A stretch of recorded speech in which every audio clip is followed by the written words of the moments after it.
إن الدين عند الله الإسلام وما اختلف الذين أوتوا الكتاب إلا من بعد ما جاءهم العلم بغيا بينهم ومن يكفر بآيات الله فإن الله سريع الحساب.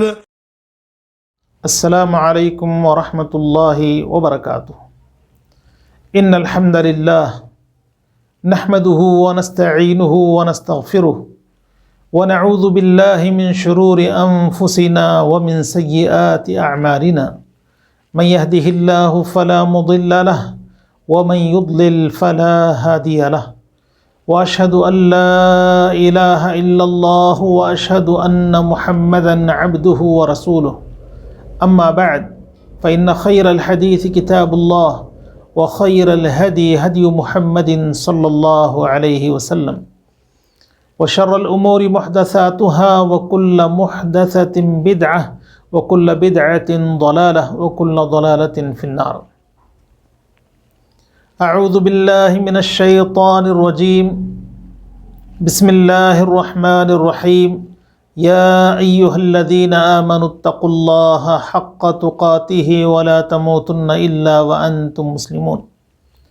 يا أيها الناس اتقوا ربكم الذي خلقكم من نفس واحدة وخلق منها زوجها وبث منهما رجالا كثيرا ونساء واتقوا الله الذي تساءلون به والأرحام إن الله كان عليكم رقيبا.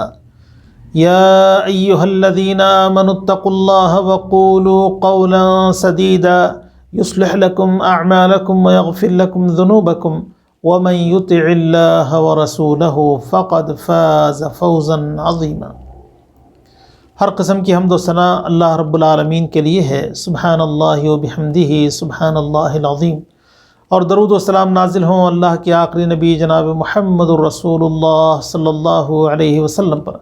اللهم صل على محمد وعلى آل محمد كما صليت على إبراهيم وعلى آل إبراهيم إنك حميد مجيد. اللهم بارك على محمد وعلى آل محمد كما باركت على إبراهيم وعلى آل إبراهيم إنك حميد مجيد. محترم حضرات، حدیث جبریل کی روشنی میں آج کا ہمارا 18واں درس ہے، جس میں ہم احسان پر گفتگو کریں گے. اللہ کے نبی صلی اللہ علیہ وسلم کی خدمت میں جبریل علیہ السلام نے سوال کیے کہ احسان کس کو کہتے ہیں؟ تو اللہ کے نبی صلی اللہ علیہ وسلم نے جواب دیتے ہوئے فرمایا ان تعبد اللہ کأنک تراہ فإن لم تکن تراہ فإنہ یراک. اللہ کی عبادت اس انداز میں کی جائے گویا بندہ اللہ کو دیکھ رہا ہو.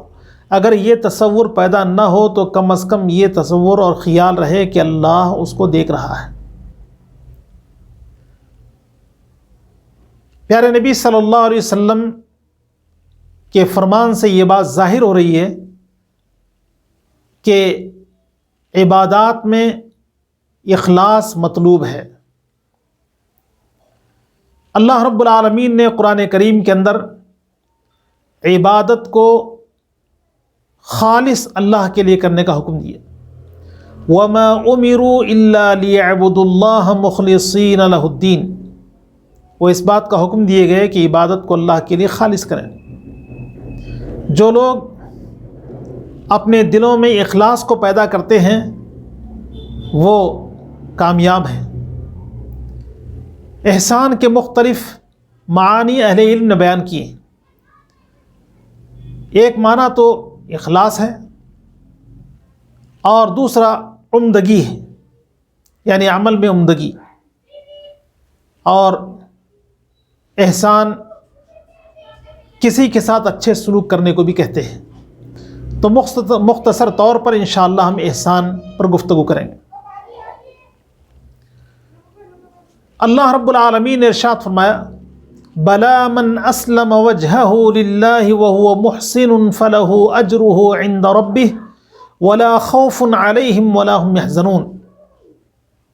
جس نے اپنے چہرے کو اللہ تعالیٰ کی طرف کر لیا تو محسن ہے، ایسے آدمی کے لیے کوئی خوف اور رنج نہیں ہے، اس کا اجر اس کے رب کے پاس ہے۔ جو لوگ نیک کام کرتے ہیں ان کے لیے بھی احسان کا لفظ استعمال کیا گیا۔ اللہ کے ارشاد ہے وَأَحْسِنُوا إِنَّ اللَّهَ يُحِبُّ الْمُحْسِنِينَ، تم احسان کرو، اللہ احسان کرنے والوں کے ساتھ ہے، یعنی تم نیکی کرو، اللہ نیکی کرنے والوں کے ساتھ ہے۔ ایک اور مقام پہ اللہ تعالیٰ نے ارشاد فرمایا إِنَّ اللَّهَ مَعَ الَّذِينَ اتَّقَوْا وَالَّذِينَ هُمْ مُحْسِنُونَ، جو لوگ پرہیزگاری کا راستہ اختیار کرتے ہیں تو اللہ رب العالمین محسنین کے ساتھ ہے۔ ایک اور مقام پہ اللہ تعالیٰ نے ارشاد فرمایا وَإِنَّ اللَّهَ لَمَعَ الْمُحْسِنِينَ، کہ اللہ تعالیٰ محسنین کے ساتھ ہے۔ جو لوگ اچھے کام کرنے والے ہیں اللہ کی معیت ان کے ساتھ ہے، اور جو لوگ مخلص ہیں ان لوگوں کے ساتھ بھی اللہ رب العالمین ہے۔ عمل کی قبولیت کے لیے احسان کا ہونا ضروری ہے، یعنی اخلاص کا ہونا ضروری ہے۔ بغیر اخلاص کے اللہ تعالیٰ کوئی نیکی قبول نہیں کرتا۔ اسی لیے اللہ کے نبی صلی اللہ علیہ وسلم نے یہ بات بیان فرمائی انما الاعمال بالنیات وانما لکل امرئ ما نوی، اعمال کا دار و مدار نیتوں پر ہے، انسان نے جیسی نیت کی اس کے مطابق ہی وہ پائے گا۔ اہل علم نے بیان فرمایا کہ نیت کی درستگی کے بنیاد پر انسان چھوٹے عمل کا بڑا اجر پاتا ہے، یا چھوٹا عمل اللہ کے نزدیک بڑا ہو جاتا ہے، اور اگر کسی عمل میں اخلاص نہ ہو تو وہ بڑا کیوں نہ ہو لیکن چھوٹا ہو جاتا ہے۔ اللہ رب العالمین کی عبادت، اس کے اندر احسان یہ ہے کہ نہایت ہی عمدگی کے ساتھ اللہ کی عبادت کی جائے۔ پیارے نبی صلی اللہ علیہ وسلم نے اللہ رب العالمین کی عبادت عمدہ انداز میں کی۔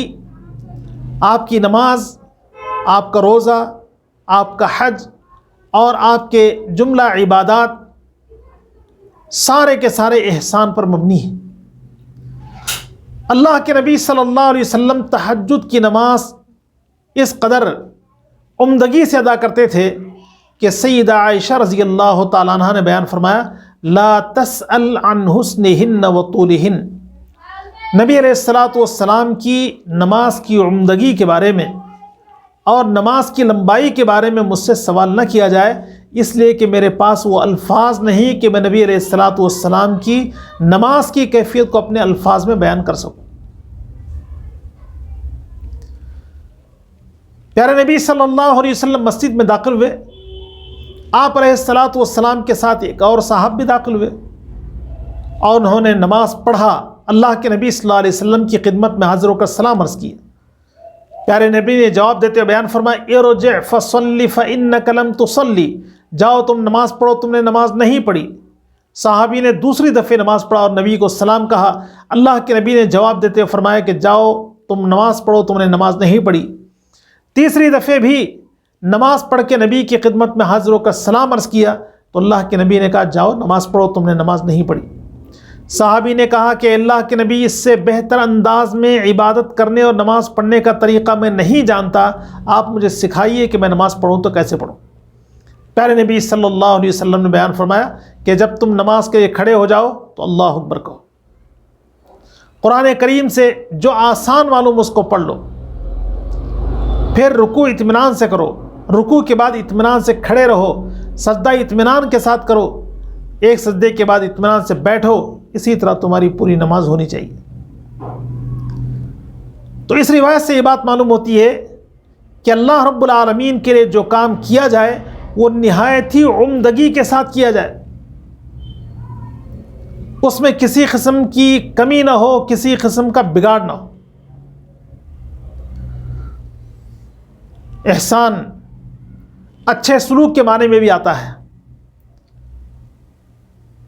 تو اللہ رب العالمین کے بندوں کے ساتھ جب ہم احسان مراد لیں گے تو وہاں بھی یہ ہے کہ اجر پانے کی توقع اللہ تعالیٰ سے ہو اور اچھا سلوک اللہ کے بندوں کے ساتھ کیا جائے۔